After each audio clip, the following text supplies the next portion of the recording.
never complain or huwag kang magreklamo kung sino at anong uri ng tao ang iyong makakasalamuha sa iyong buhay. Mabait man, mayabang, abusado, katamtaman, tsaka walang pakialam. Bakit? Instead of blaming, you have to be thankful nga naa kay privilege nga nakamit ka og ing-ana nga mga persons.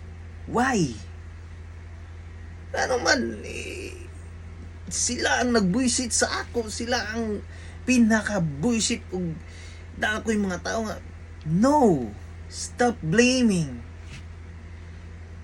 The only thing you have to do is just to understand how they affect your situation, how they affect your personality.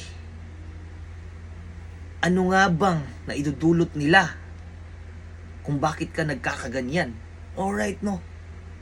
Kasi iba-iba yung mga ugaling na kakasalamuha natin sa kumbaga sa buhay natin. 'Di ba? Meron tayong nakikilalang mabait. Okay. Ano nga bang naibibigay ng mabait?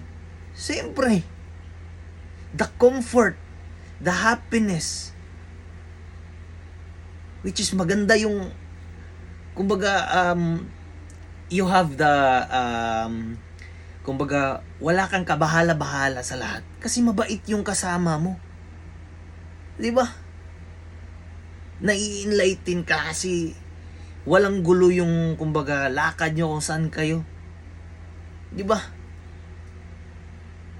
It has something na kailangan mong i-appreciate kahit sino man. Yes, mabait yan. Okay. But, meron yang negative. Okay, sa pagiging mabait ng kaibigan mo, sa pagiging mabait ng mga taong nakasalamuha mo, meron pa rin yung negative na naiidululot. Okay? Pagdating sa meron kang nakakilalang mga tuso, umalakas mang abuso, umalakas mang gamit, doon nagiging negative. Bakit? Kasi yung kumpiyansa mo andun eh. The recent person you're with is the good person. Meron kang kumpiyansa na matino yun. Tsaka yung ine-expect mo na may encounter mo yung mga taong may kumbaga tusong ugali, manggagamit, mga abusadong tao. You're just letting your guard down. Hindi mo inaakalang ganun yung mangyayari na maaabuso ka, ikaw pa yung magiging mali. 'Di ba? Tsaka yung worst pa nun, ikaw pa yung nabiblame sa lahat ng bagay. Bakit? Maling tao, 'di ba? Yung andyan. Kaya kailangan mong mag-adjust. Oo nga, sige, ganito. Ganyan yung mga taong worst people yung na-encounter mo. Siyempre, magiging wary ka sa lahat ng bagay. Magiging conscious ka na, kumbaga iniisip mo na lahat. 'Di ba? Pero nung una, yung na-meet mo na people na mabait, wala kang paki kasi may tiwala ka, wala yung masamang mangyayari. Pero nang kinalaunan, yung ibang tao mo naman yung kasama mo, na ganun yung ugali, inaabuso ka, talagang masama. Siyempre, nagiging wais ka sa lahat ng bagay. 'Di ba? Inuuna mo na yung sarili mo. Kumbaga, bago ka nagtitiwala, iniisip mo muna, mayroon pa ring maganda na nangyayari sa'yo. Kahit mabuting tao man o masamang tao, meron at meron pa ring magandang na idudulot yan. Boy, hindi lang ibig sabihin, masama yan, talagang masama na rin ang maidudulot.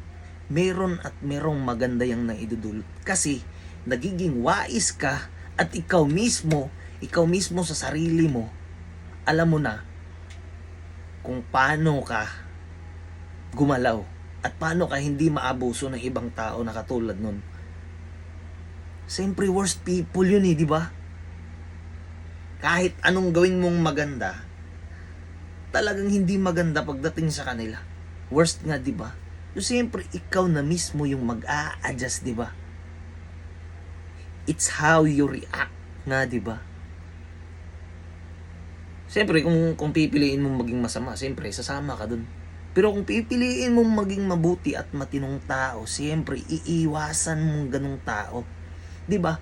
Pero hindi mo talaga kumbaga, hindi mo talaga maaalis yung magandang na idulot sa'yo. Yung mga ugaling ganun, kumbaga, yung mga taong tuso, merong magandang na ibibigay sa'yo.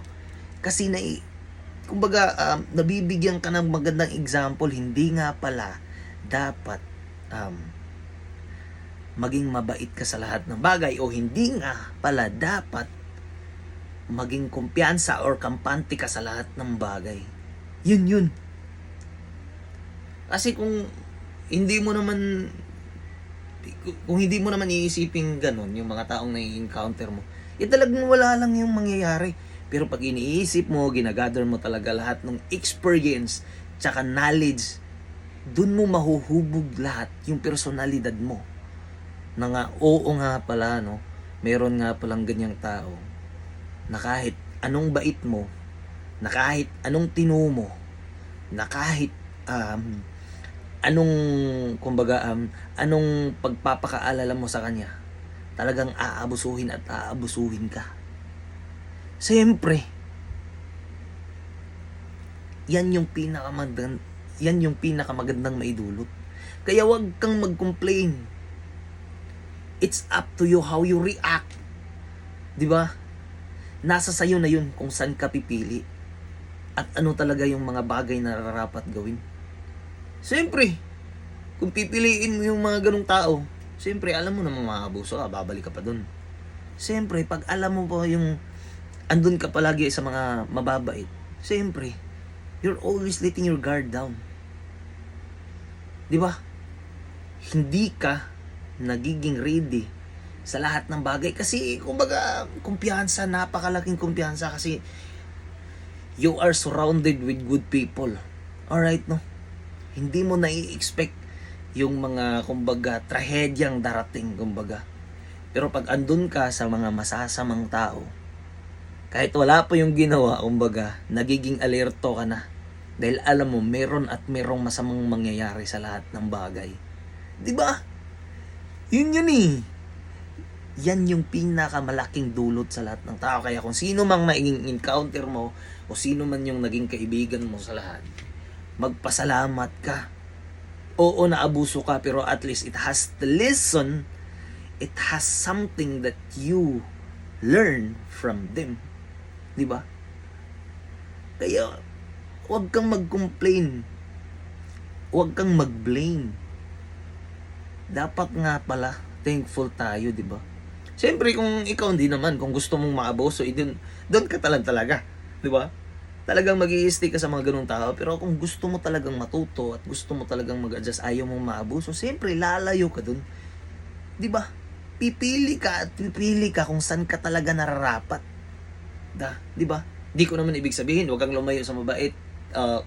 Di ko naman sinabing, huwag ka doon sa mabait kasi nakakabubo. It has to be balance. Diba? Meron kang mabait na kaibigan. So, siyempre, sino ba namang gusto na hindi mabait na kaibigan? Siyempre tayo. Diba? Kaya pumili na lang tayo. Tsaka isipin na lang natin lahat kung ano nga ba dapat. At tsaka bakit nga ba dapat merong ganyang tao. Diba? Okay, example. Meron tayong nakikita sa TV Patrol, sa mga balita.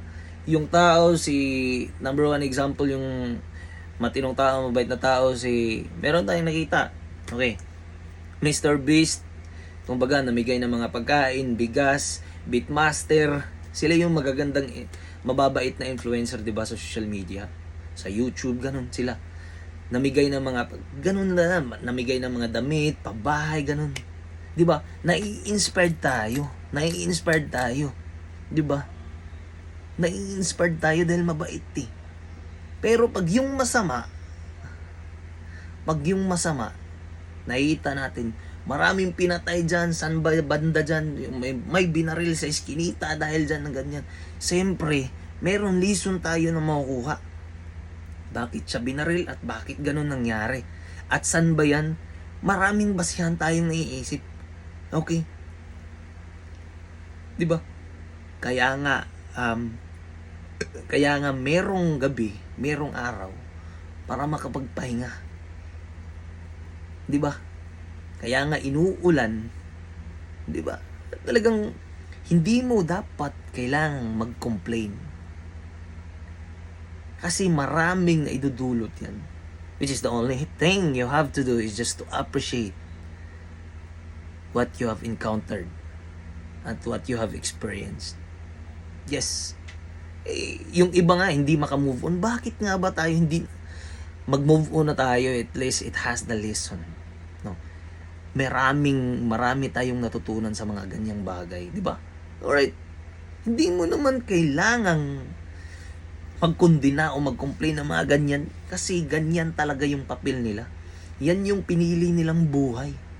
It's up to you how you react. Di ba? It's up to you how you bring yourself into that stage, di ba? Kung pipiliin mong maging mabait dahil yan yung gusto mo, okay. Yan yung pinakamagandang decision. Pero kung pipiliin mo na maging masama, o maging masamang ehemplo sa ibang tao, siyempre, yan yung pinili mo. Alam mo na kung anong kahihinatnan. Di ba? Alam mo na yung consequences. Di ba? Yung iilagan ka ng mga tao. Yung alam mo na yung trahedyang paparating sa'yo. Siyempre, alam nga naman pipiliin mo, di ba? Hindi. So, siyempre, it has something bring into you. Di ba? Mabait man o masama, meron talagang lessons na nabibigay sa atin lahat. Kaya, stop complaining, no complaining. The only thing you have to do, or we have to do, is just to adjust, let go, then move forward. Okay? No complain at all. Ganyan yung buhay nila di ba? Ganyan yung nakasanayan nila. Kaya sana, meron tayong natutunan.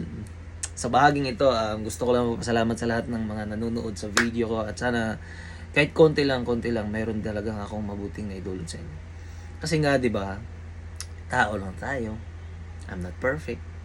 Thank you so much for watching. Have a good day.